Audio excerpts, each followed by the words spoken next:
आज हम chapter 2 continue करेंगे योगा का। तो फिर हमारा फर्स्ट है topic concept of ahara diet according to yogic text. तो फिर योगा में आहारा का मतलब होता है डाइट। तो फिर अब योगा में कौन से डाइट है हम उसे स्टडी करेंगे। The food we eat and the nutrition our body receives from it are two most of important aspects of greater health. तो फिर जो हम खाना खाते हैं और उससे हमें जो भी न्यूट्रिएंट्स मिलते हैं, न्यूट्रिएंट्स मतलब ऐसी चीज़ जो आपकी बॉडी को एनर्जी दे और उसे एकदम एनर्जाइज कर दे, हाँ, ताकि क्या कहते हैं आप अपना वर्क कर सको।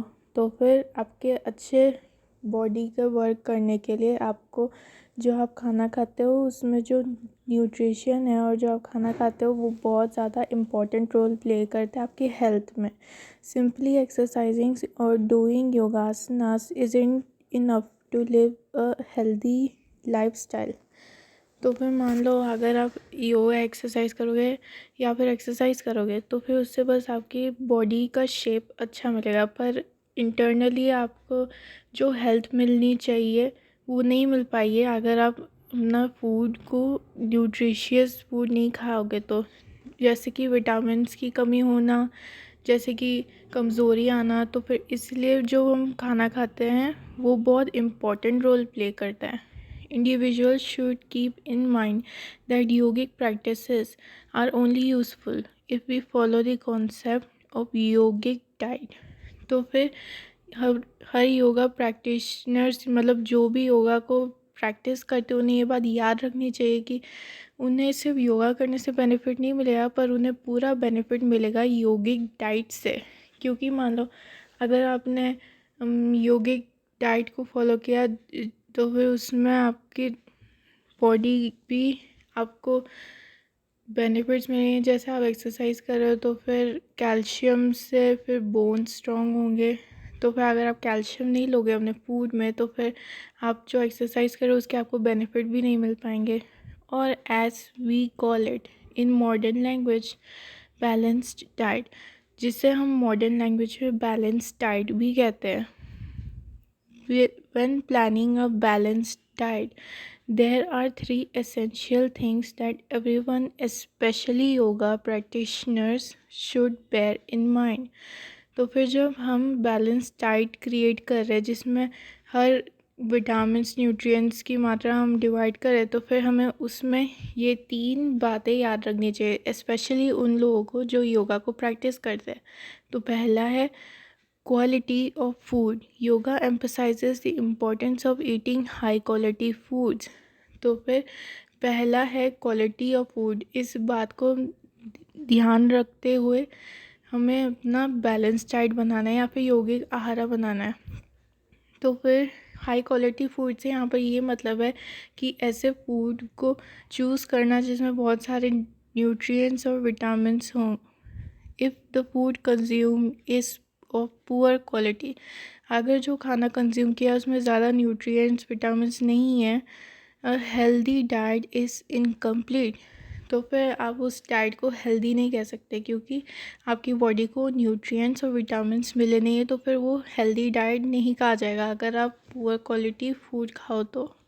दी holy scripture the Gita classifies food into 3 categories. तो फिर जो हमारी होली स्क्रिप्चर, होली मतलब रिलीजियस जो टेक्स्ट है उसमें गीता में खाने को 3 भाग में डिवाइड किया है। एक है सात्विक, दूसरा राजसिक और तीसरा है तामसिक। According to yoga and the Gita, one should eat sattvic quality food because it nourishes both the body and mind. तो फिर हमारे जो गीता है उसमें ये प्रिस्क्राइब किया है कि सात्विक क्वालिटी ऑफ फूड को ही खाना चाहिए क्योंकि उससे हमारा बॉडी और माइंड दोनों नरिश होता है। सात्विक मतलब अच्छी चीज़ है, तो फिर अच्छी चीज़ें अगर हम खाएंगे तो फिर उससे हमारा माइंड में भी असर पड़ता है क्योंकि जो हम खाना खाते हैं। तो फिर इसलिए सात्विक क्वालिटी फूड चूज़ करनी चाहिए, ये प्रिस्क्राइब किया है गीता में। क्वांटिटी ऑफ फूड, तो फिर अब दूसरी बात ध्यान रखनी है कि कितनी मात्रा में खाना लेना है। Since each person's body constitution differs, तो फिर हर पर्सन की बॉडी डिफ़र करती है। There is an estimate for amount of food that should be ingested, तो फिर हम फूड को ऐसे ही डिवाइड नहीं कर सकते, तो फिर इसलिए हमें बताया गया स्टेप्स कि कैसे हमें अपना फूड की क्वांटिटी लेनी चाहिए, क्योंकि बहुत सारे डिफरेंट टाइप्स के बॉडी होते हैं, बॉडी नीड्स होते हैं, इसलिए हमें यहाँ पर स्टेप्स बताए जाएंगे कि हम कितनी क्वांटिटी में फूड को ले। तो फिर पहला है, half of stomach should be filled with solid food, 1/4 with water taken 30 minutes after a meal, and the remaining quarter should be left empty to allow for unrestricted air movement. तो फिर हमें पहले बोला है कि हमें अपना पेट को आधा खाने से भरना है, और फिर उसके बाद फिर 30 मिनट जब पास हो जाएंगे तो फिर हमें 1/4 अपना पेट को पानी से भरना है, और फिर जो बचा हुआ हिस्सा होगा, मतलब जो बचा हुआ एम्प्टी स्पेस होगा, वो हमें रखना है ताकि हमारा जो स्टमक है उसमें एयर मूवमेंट हो पाए जब डाइजेशन हो रहा हो, क्योंकि अगर पूरा ही भर देंगे तो फिर हम एयर मूवमेंट होना थोड़ा मुश्किल हो जाएगा और डाइजेशन प्रोसेस अच्छे से नहीं हो पाएगा। By doing so the body will not go into a condition of sleepiness after eating and will instead be better equipped to take sufficient nutrition. तो फिर अगर हम इस स्टेप को फॉलो करेंगे तो इससे हमें खाने के बाद नींद नहीं आएगी, और अगर हम ये स्टेप फॉलो करेंगे तो इससे हमारी बॉडी में जो न्यूट्रिशन लेने की टेक्निक है वो भी अच्छे से हो जाएगी, मतलब हमारी बॉडी न्यूट्रिशंस को अच्छे से एब्जॉर्ब कर पाएगी अगर हम वो अबव मेंशन स्टेप्स करें। और थर्ड है स्टेट ऑफ माइंड, तो फिर आप किस माइंड से, मतलब किस भावना से खाना को खा रहे हो, तो वो भी मैटर करता है। जैसे अगर आप एंग्री होकर खाना खाओगे तो फिर आप एंग्री होकर खाना खाओगे तो फिर आपकी बॉडी के अंदर भी वही एनर्जीज चाहिए, तो इसलिए मेंटल स्टेट को ध्यान में रखते हुए खाना खाना है। ये थर्ड बात है। While eating any cuisine it is crucial to have serene, joyful and tranquil mental attitude। तो फिर जब हम खाना खाते हैं कोई भी खाने को, तो फिर इसमें ज़रूरी है कि हम नॉर्मल रहे, हैप्पी रहे और हम मेंटली स्टेबल रहे। A pleasant state of mind will help you appreciate your meal more while also providing a satisfying feeling regardless of what you have eaten। तो फिर अगर हम अपने माइंड को अच्छे स्टेट में रखें, प्लेजेंट मतलब जब एकदम जॉयफुल और खुश रहे, तो फिर या फिर नॉर्मल भी रहे, तो फिर अगर हम अपने मेंटल स्टेट को सही रख के खाना खाए तो फिर ये हमें हेल्प करेगा हमारे खाने को अप्रिशिएट करने के लिए और सेटिस्फाइंग फीलिंग दिलाने में भी। ये जबकि आप जो खाना खाए हो आपको पसंद है या नहीं, पर फिर भी अगर आप अपने माइंड को स्टेबल, प्लेजेंट, जॉयफुल, सेरेन रख के खाना खाओगे तो फिर आपको सेटिस्फाइंग फीलिंग मिलेगी और आप अपना खाना को मोर अप्रिशिएट कर पाओगे। कॉन्सेप्ट ऑफ आहारा, आहारा मतलब diet. Shrimad Bhagavad Gita classify 3 types of yogic diet. तो फिर कॉन्सेप्ट ऑफ योगिक डाइट, इसमें श्रीमद् भगवद गीता ने क्लासीफाई किया है योगिक डाइट यानी योगिक आहारा को 3 भागों में। Ahara is divided into 3 qualities by ancient yogis, sattvic, rajasic and तामसिक। तो फिर जो एंशिएंट योगीज थे उन्होंने योगिक डाइट को माने आहारा को 3 भाग में डिवाइड किया, सात्विक, राजसिक और तामसिक में। Sattvic ahara is good to ingest because it benefits both the mind and the body। तो फिर सात्विक डाइट बहुत ज़्यादा अच्छा है क्योंकि इससे हमारे माइंड और बॉडी दोनों को बेनिफिट्स मिलते हैं। आहारा डाइट, सात्विक, राजसिक, तामसिक।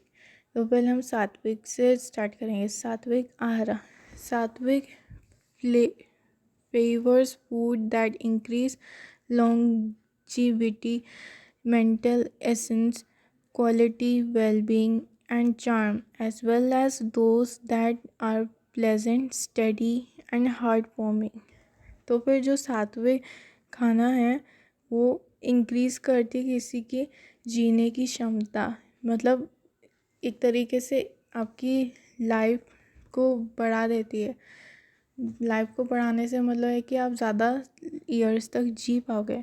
और मेंटल एसेंस, तो फिर वो आपको मेंटली भी स्टेबल और अच्छा करती है। क्वालिटी मतलब यहाँ पर फूड और माइंड दोनों की। फूड की क्वालिटी कैसे, फूड न्यूट्रिशियस होगा, विटामिन से भरपूर होगा। और माइंड की क्वालिटी, माइंड एकदम शांत और हैप्पी रहेगा। वेल बीइंग, तो फिर सात्विक आहार आपको सही रहने में भी हेल्प करता है। वेल बीइंग मतलब हर एस्पेक्ट से, चाहे वो हो फिज़िकल, मेंटल, सोशल, उसमें आप हमेशा ट्रैंक्विल रहोगे, मतलब एकदम स्टडी और happy and charm, as well as those that are pleasant, steady, and heartwarming. Sattvic ahara is a type of food that promotes mental calmness and stability. तो फिर सात्विक आहारा एक ऐसे टाइप का फूड है जो हेल्प करता है किसी पर्सन को मेंटल कामनेस और स्टेबिलिटी पाने में। होल ग्रेन्स, कार्बोहाइड्रेट, पल्सेस मतलब दाल, नट्स मतलब बादाम, काजू, किशमिश, पीनट्स, ये सब, and seeds, proteins, fresh leafy foods में न्यूट्रिएंट्स एंड मिनरल्स होता है। और नट्स और सीड्स में होता है प्रोटीन, और पल्सेस में भी। Herbs and natural sweeteners such as honey in modest amounts are all included in the sattvic diet. जो हम हर्ब्स या फिर नेचुरल स्वीटनर्स मतलब शुगर जैसी कुछ चीज़ लेते हैं, जैसे कि हनी, तो फिर उसे हमें मॉडरेट अमाउंट मतलब नॉर्मल अमाउंट में ऐड करना, ज़्यादा नहीं ऐड करना है, वरना वो सात्विक गिना नहीं जाएगा। राजसिक आहारा, राजसिक मील्स आर बिटर मतलब कड़वे, सवर मतलब खट्टे, salty, overly hot, pungent, dry, and scorching, producing discomfort, depression, and illness. तो फिर राजसिक ऐसे तरह के खाने होते हैं जो मुंह में डिस्कम्फर्ट क्रिएट करते हैं या फिर बॉडी में डिस्कम्फर्ट क्रिएट करते हैं। जैसे कि अगर हमने चिली खा ली तो फिर हमारे मुंह को डिस्कम्फर्ट लगेगा और फिर बाद में पेट में भी। या फिर पंजेंट मतलब बहुत स्मेली फूड्स, ड्राई, स्कॉचिंग, बहुत ज़्यादा सॉल्टी और बिटर और खट्टा, ये सब खाने होते हैं जो डिस्कम्फर्ट और डिप्रेशन और इलनेस लाते हैं। तो फिर उसे राजसिक आहारा कहते हैं। राजसिक is a food that stimulates the mind but also causes imbalances between the mind body equilibrium. तो फिर राजसिक फूड एक ऐसा फूड है जो माइंड को तो स्टिमुलेट करता है पर वो इम्बैलेंस कर देता है बॉडी और माइंड की जो इक्वल बैलेंसिंग है उसमें। इन अ योगिक ईटिंग रेजिमेन, राजसिक food should be avoided. This include, तो फिर हमारे जो योगिक ईटिंग मतलब योगिक डाइट है उसमें राजसिक फूड को अवॉइड करने के लिए बोला गया है, या फिर ऐसे कह सकते हैं कि सजेस्ट किया गया है। इन अ योग दीज इंक्लूड, तो फिर अब ये कौन से फूड्स है जो राजसिक है हम देखेंगे। Caffeinated beverages such as tea and coffee, तो फिर जिस ड्रिंक्स में कैफीन होता है जैसे कॉफ़ी और T, highly processed foods and artificial food additives. तो फिर मान लो जो चिप्स होता है उसमें आर्टिफिशियल फूड जैसे मिलाते हैं ना पेस्टिसाइड ताकि वो सड़े ना, तो फिर वो भी राजसिक में आ गया। Anything that irritates the mucous membranes such as hot chili, garlic, onion, mushroom and other ingredients.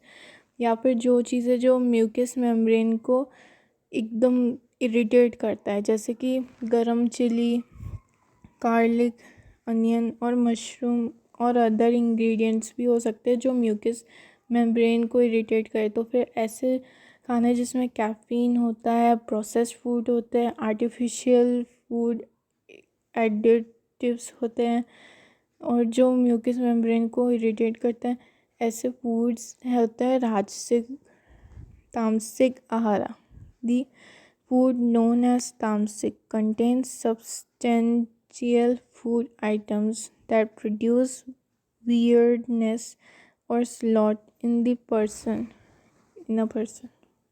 तो ये जो सात तामसिक आहार है, ये बहुत सारे टाइप्स के फूड आइटम्स को कंटेन करता है। मतलब बहुत सारे ऐसे फूड आइटम्स है जो तामसिक आहार के अंदर इंक्लूड हो सकते हैं। ये ऐसे फूड होते हैं जो एकदम टायर्ड किसी को फील कराए या फिर किसी को एकदम लेज़ी बना दे। ये ऐसे टाइप के फूड होते हैं तामसिक आहार, मतलब तामसिक diet. It is not totally cooked, flavourless, smelly, additional food by others, not feed as donation. तो भाई ये या तो अच्छे से कुकड नहीं होते हैं, मतलब पके नहीं रहते हैं, एकदम फ्लेवरलेस होते हैं और बहुत ज़्यादा स्मेली होते हैं, और additional food by others, not fit as a donation. मतलब जो खाना जो लोग बचा देते हैं और ये फिट नहीं करता किसी को भी। Individual suffering from chronic depression should avoid such foods. तो फिर मान लो कोई इंडिविजुअल डिप्रेशन से सफ़र कर रहा है, एकदम क्रॉनिक, मतलब बहुत कम ज़्यादा डिप्रेशन से सफ़र कर रहा है, तो उससे तामसिक फूड को टोटली अवॉइड करना चाहिए। Red meat, alcohol, rotten food, over riped और unriped organic goods are all part of tamasic diet.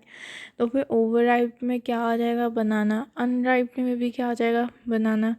Red meat मतलब जो नॉन वेजिटेरियन फूड होते हैं, अल्कोहल या फिर रोटन फूड होते हैं, ये सब तामसिक डाइट में आते हैं या फिर तामसिक आहारा में आते हैं। Food that has been. तो फिर वो लाइन उतनी तक ही थी। अब हम अपना नेक्स्ट टाइटल शुरू करते हैं। Concept of mitahara. Mitahara means the habit of moderate food. तो फिर आहारा का तो हमें मतलब पता है, मतलब होता है डाइट। अब मितहारा का मतलब होता है हैबिट ऑफ मॉडरेट फूड, मतलब आदत डालना इन मॉडरेट फूड की। मॉडरेट मतलब एकदम परफेक्ट सही अमाउंट के, ज़्यादा नहीं, ना ही ज़्यादा कम। And considered one of the yamas by certain Hindu philosophical schools. From Sanskrit, mita means moderate and ahara means diet। तो फिर मिता का मतलब होता है नॉर्मल, बैलेंस्ड, और आहारा का मतलब होता है डाइट या फिर फूड जो हम कंज्यूम करते हैं। इन practice of Mitahara, yogis strive to keep the stomach 1/4 empty of food at meal time। तो फिर जो मिताहारा की प्रैक्टिस, इसमें योगीज कोशिश करते हैं अपने 1/4 स्टमक को एम्प्टी रखने के लिए, फूड के लिए मील टाइम में, मतलब खाने के समय 1/4 उनका स्टमक एम्प्टी रहेगा। तो फिर ये कोशिश करते हैं मिताहारा में। This is thought to provide enough space for good digestion. अब ये इसलिए किया जाता है ताकि अच्छे से डाइजेशन होए, एयर का मूवमेंट होए। Half of stomach should be filled with food, 1/4 with water and the 4th quarter should be saved for air expansion. तो फिर इसमें क्या करना है? आधा स्टमक को फूड से भरना है और फिर 1/4 को पानी से भरना है 30 मिनट्स बाद, खाने के 30 मिनट्स बाद। और फिर जो 4th क्वार्टर है उसे एम्प्टी रखना है ताकि एयर का वहाँ पर एक्सचेंज हो पाए अच्छे डाइजेशन के लिए। Basis of yogic diets. Food is classified as pathya, wholesome, or apathya, unwholesome, in many yogic scriptures, and forms of basic yogic diet. The following are points that will be discussed. Yogic diet: apathy unwholesome, pathya wholesome. Apathya unwholesome, तो फिर इसके आगे पढ़ते हैं. Sour, bit, salty, hot food, green vegetables other than those organic, oil, sesame and mustard, alcohol, fresh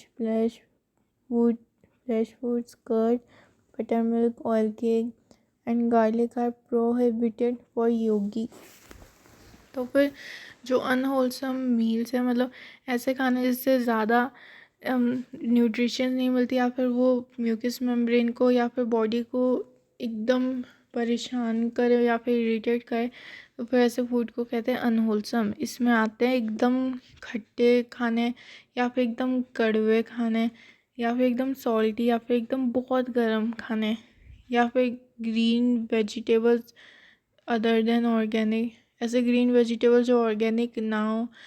oil मतलब ज़्यादा amount में तली ऑयल, जैसे कि पूरी हो गई, सेसमी, मस्टर्ड, अल्कोहल तो है ही अनहोलसम. फिश, फ्लैश फूड मतलब नॉन वेजिटेरियन, ये भी अनहोलसम है. कर्ड, बटर मिल्क, ये भी अनहोलसम है. Oil cake and garlic.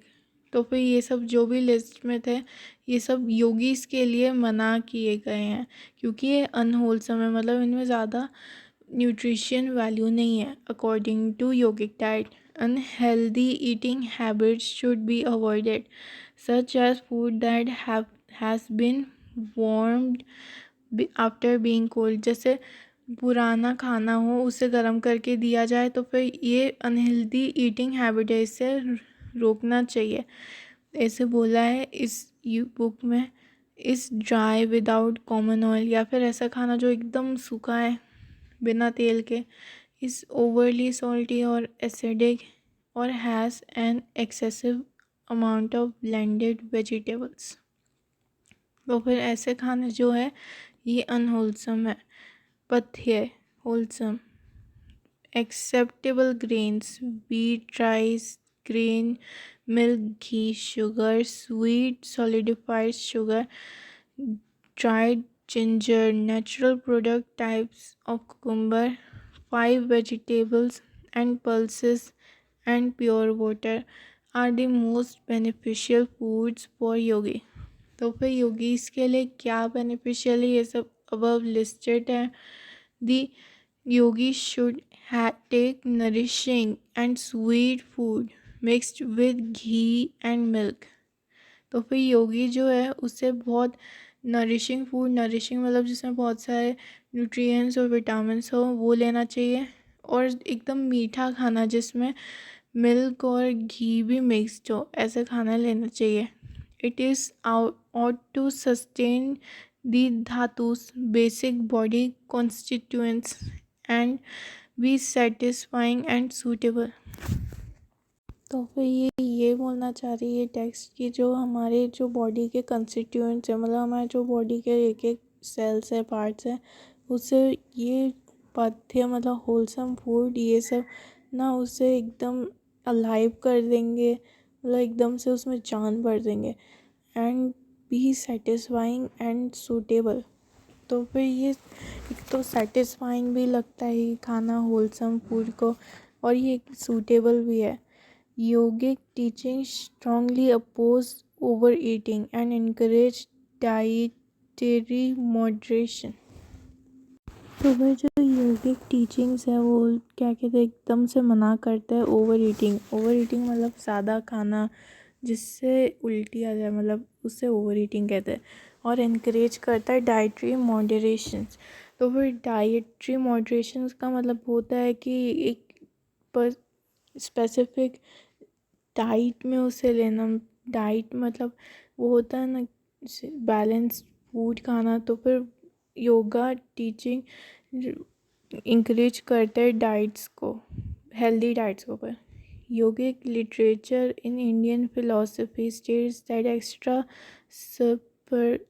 Surplus of anything is useless surplus.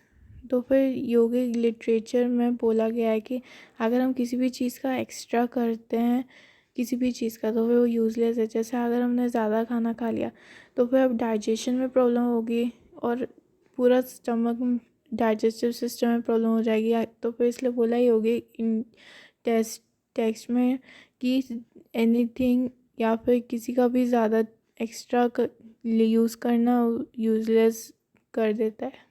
It strongly urges that nutrition should be limited and that overeating should be avoided at all cost।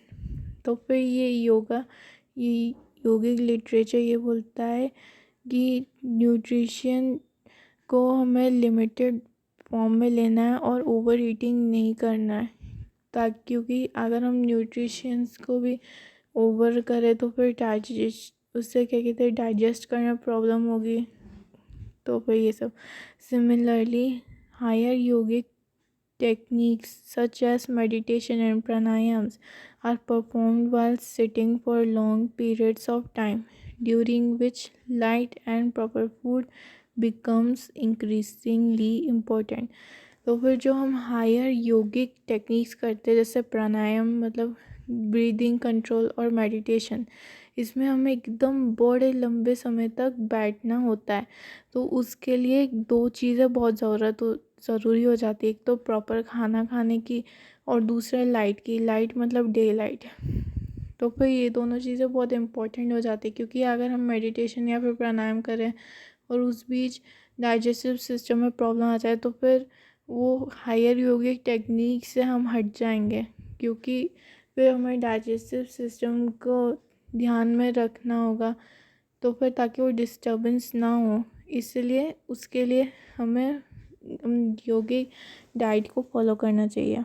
Plan of yogic diet. It is said that yoga practices must not be performed soon after taking your meal, nor when one is tremendously hungry before starting the training. Some amount of milk and butter must be taken। तो फिर ऐसे हमें योगा में बोला जाता है कि खाना खाने के तुरंत बाद कोई भी एक्सरसाइज या फिर योगा मत प्रैक्टिस करो। और हमें ये भी बोला जाता है कि अगर कोई एकदम बहुत भूखा है तो उस समय भी ऐसे नहीं कि खाली पेट ही योगा करना। तो इसका मतलब ये नहीं कि एकदम भूख लग रही है और योगा प्रैक्टिस कर रहे हैं, ऐसा नहीं। पर अगर भूख लग रही है तो फिर हमें मिल्क और बटर लेना चाहिए और फिर उसके बाद फिर प्रैक्टिस करनी चाहिए। इफेक्ट्स ऑफ मित आहारा। तो फिर अब मित आहारा से क्या होता है हम ये पढ़ेंगे।